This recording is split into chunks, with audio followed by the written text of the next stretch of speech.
এ পর্যায়ে সবাইকে আমন্ত্রণ জানাচ্ছি সংবাদপত্রের পর্যালোচনা ভিত্তিক পত্রিকার চোখে দেশ অনুষ্ঠানে, অর্থাৎ দেশের শীর্ষ পত্রিকাগুলোর প্রধান প্রধান শিরোনাম নিয়ে আমরা একটু আলোচনা করব। সেই আলোচনায় আজকের অতিথি হিসেবে মোহনা টেলিভিশনের বার্তা সম্পাদক সুমন মুস্তাফিজ স্টুডিওতে উপস্থিত আছেন। সুমন মুস্তাফিজ, আপনাকে স্বাগত জানাচ্ছি স্টুডিওতে। জি, আপনাকেও ধন্যবাদ। আমরা প্রথমে দেখে নিব আজকের বিভিন্ন পত্রিকার প্রধান প্রধান কী শিরোনামগুলো রয়েছে। আমি পত্রিকাগুলো পড়ছি। শুরুতে আমার হাতে রয়েছে বাংলাদেশ প্রতিদিন, তারা শিরোনাম করেছে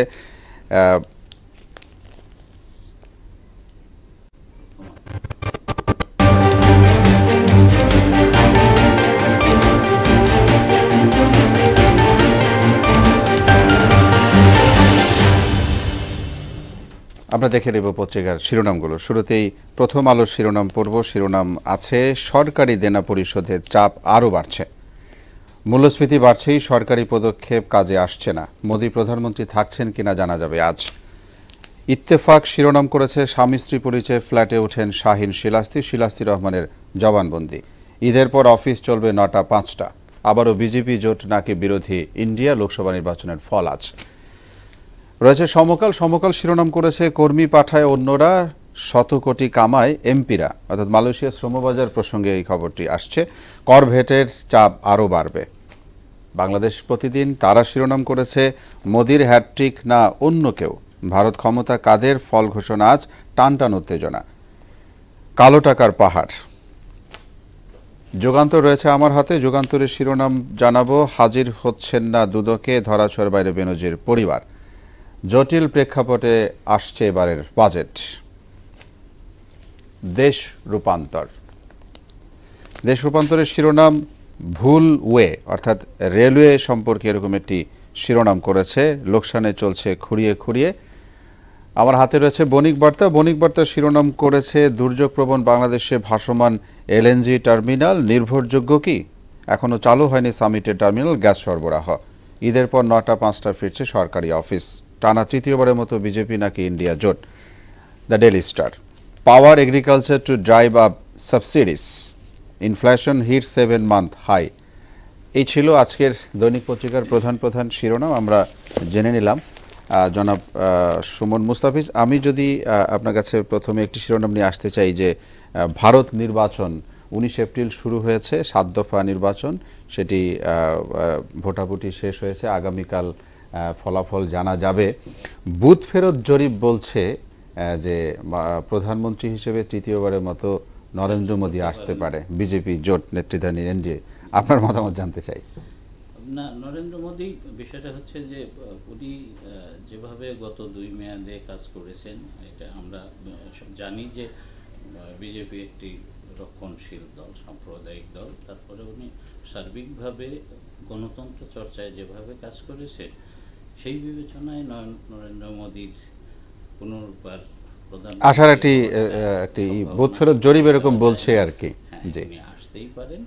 তবে তৃতীয় বিশ্বের রাজনীতিতে যেটা ঘটে যে অপোজিশনরা যত অপোজিশনে থাকে দিন দিন পিছিয়ে যায়, সেই বিবেচনায় জনপ্রিয় দল হয়েও কংগ্রেস অনেক পিছানো। তবে এইবার কিছু সংখ্যক ভোটারের মনোভাব বোঝা গেছে এবং তারাও চিন্তা ভাবনায় আছে বা পজিটিভ একটা ইয়েতে আছে যে তারাও আসতে পারে। এখানে একটা জটিলতাও আছে যে এরকম একটি জটিলতার কথা দেখেছি, কংগ্রেস যদি ক্ষমতায় আসে, সরকার গঠন করে, সেখানে প্রধানমন্ত্রী কে হতে পারেন, কারণ তাদের ওখানেও কিন্তু বড় বড় অনেক নেতা রয়েছে। জটিলতা আছে, নেতৃত্ব নিয়ে জটিলতা আছে।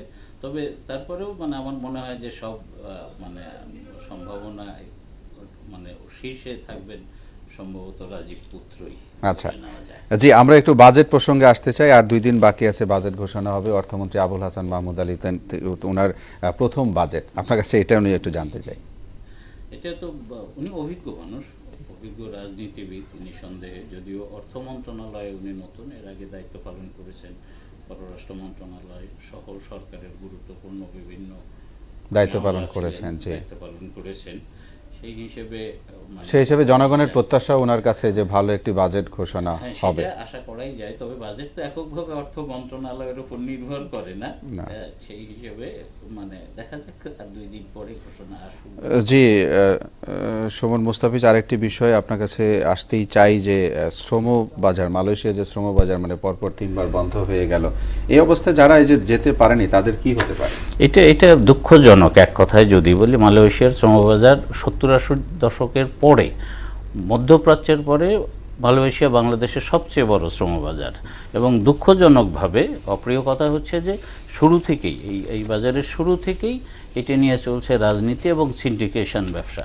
এমনকি আমরা দেখেছি যে এক একটা সরকারের সময় এক একজন আলোচিত ব্যক্তি, বেশ কয়টা নাম আমার মনে আসছে এই মুহূর্তে বলছি না আমি, আলোচনায় চলে আসেন তারা। সাধারণভাবে যারা সংশ্লিষ্ট, এই খাত সংশ্লিষ্ট, তারাও যে খুব বেশি অন্যায় করেন তা না, এই সিন্ডিকেটের কারণে মানুষগুলো বঞ্চিত হচ্ছে। মানে এতটুকু খারাপ লাগে না এই যে যারা মানে 5-6 লক্ষ করে টাকা এই গরিব মানুষ যারা ম্যানেজ করে, হ্যাঁ, বাড়ি জমি বিক্রি করে ধার গরু দেনা ছাগল করে, বিক্রি করে ধার দেনা করে, এক্স্যাক্টলি। তো এটা দুঃখজনক এক কথায়। এবং এইখানে আমি মনে করি যে আমাদের রেমিটেন্স আয় দেশের যেহেতু একটা সবচেয়ে বড় খাত, অন্যতম বড় খাত, সেই হিসেবে সরকারের অনেক শক্ত হওয়া। এবং বাংলাদেশের হচ্ছে দ্বিতীয় বৃহত্তম শ্রমবাজার হচ্ছে মালয়েশিয়া। এখানে বলা হয় যে যদি মানে বাংলাদেশ সরকার মালয়েশিয়া সরকারের কাছে সময় বাড়ানোর জন্য আবেদন করেছিল, কিন্তু সেটি না করে যদি এমন হতো যে বিমানের টিকিট যদি তারা ম্যানেজ ব্যবস্থা করা হতো, এক্স্যাক্টলি। আবেদন করার বিষয়টা হচ্ছে সেটা অন্য সরকারের উপরে, মালয়েশিয়ান সরকারের উপর তারা বিবেচনা করবেন কিনা নির্ভর, তারা বিবেচনা করেন। কিন্তু আমাদের ইন্টারনালি যে কাজটা আমরা করতে পারতাম সেটা সহজ ছিল, যে কোনোভাবে প্রাইভেট সেক্টর থেকে প্লেন চার্টার করে যে কোনোভাবে নির্দিষ্ট সময়ের মধ্যে পৌঁছে দেওয়ার।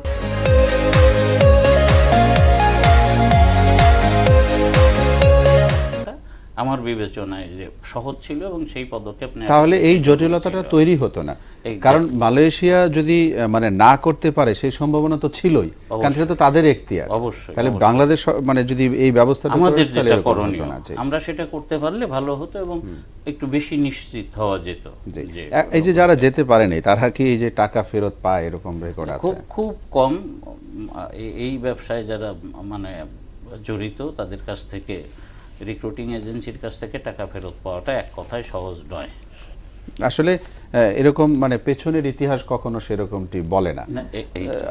যারা ওই যে ধর্ণা দিবে এখন, তারপরে যারা আছে যে এজেন্সি, রিক্রুটেড এজেন্সি যারা আছে, তারাও হয়তো পালিয়ে বেড়াবে, তাদেরকে বলার চেষ্টা করা হবে, কিন্তু কাজের কাজ হয়তো এরকম কিছু হবে না। আসলে এই যাত্রায় মানে এখানে সরকারের পক্ষ থেকে কি আরো কোনো সুযোগ আছে তাদেরকে বাইরে পাঠানোর? এরকম এখন সরকার এককভাবে, আমাদের সরকার চিন্তা করলে হবে না, সেখানে অবশ্যই মালয়েশিয়ান গভর্নমেন্টের সমর্থন বা অনুমোদন লাগবে। তারা যদি সম্মত হয় আমাদের প্রস্তাবে, যেমন সময় বাড়ানোর আবেদন বিবেচনা করা বা এইরকম আরও যে বিষয়গুলো, ওনারা যদি পুনর্বিবেচনা, মালয়েশিয়ান গভর্নমেন্ট যদি পুনর্বিবেচনা করে, সেই ক্ষেত্রে সুযোগটা সৃষ্টি হতে পারে। এছাড়া আপাতত জি, যুগান্তর সহ অনেক পত্রিকায় শিরোনাম করেছে ধরাছোঁয়ার বাইরে বেনজির পরিবার, হাজির হচ্ছে না দুদকে। অর্থাৎ দুদকে তাকে তলব করা হয়েছে কিন্তু সে তো দেশে নাই, দেশের বাইরে আছে, সেরকম জনশ্রুতি আছে। এবং গণমাধ্যমে ব্যাপকভাবে খবর আসছে যে গত বেশ কয়েকদিন যাবতীয় উনি দেশে নাই। আগামী 6 তারিখে ওনাকে এবং 9 জুনে তার পরিবার, স্ত্রী, 3 মেয়েকে দুদকে হাজির হতে বলা হয়েছে। তো বলা হচ্ছে যে ওনার সবগুলো ব্যাংক অ্যাকাউন্টও খালি, উনি সব টাকা তুলে নিয়েছেন ব্যাংক থেকে। তো এটা নিশ্চিতই বলা যায় যে উনি দেশে নাই। সুতরাং ধরেই নেওয়া যায় যে হাজিরও হচ্ছেন না উনি, বা ওনার পরিবার দুদকে হাজির হচ্ছেন। এবং বলা হচ্ছে যে যেহেতু তার বাহিরে যাওয়ার বিষয়ে কোনো নিষেধাজ্ঞা নেই, তাহলে তো সে যেতেই পারেন, অবশ্যই পারেন। এবং গতকালকের আলোচিত খবর যেটা দেখলাম, যে উনি ওনার চাকরি জীবনের শুরু থেকে শেষ পর্যন্ত উনি যে পাসপোর্টটা ব্যবহার করেন সেখানেও চরম, উনি মানে হচ্ছে যে নীল পাসপোর্ট নেননি, বেসরকারি প্রাইভেট সার্ভিস দিয়েছেন, এবং কূটনীতিবিদ হিসেবে তিনি লাল পাসপোর্ট পাওয়ার কথা খুব স্বাভাবিকভাবে সেটাও নেননি। এবং সেটি নিয়ে বেশ কিছু প্রশ্ন থাকলেও উনি যখন পাসপোর্ট নিতেন সেখানে ওই সময়কার যে ক্ষমতার অপব্যবহার করে এক কথায়। আপনাকে অনেক ধন্যবাদ আমাদের সঙ্গে স্টুডিওতে যুক্ত হওয়ার জন্য। সুমন মুস্তাফিজ, আপনাকে ধন্যবাদ।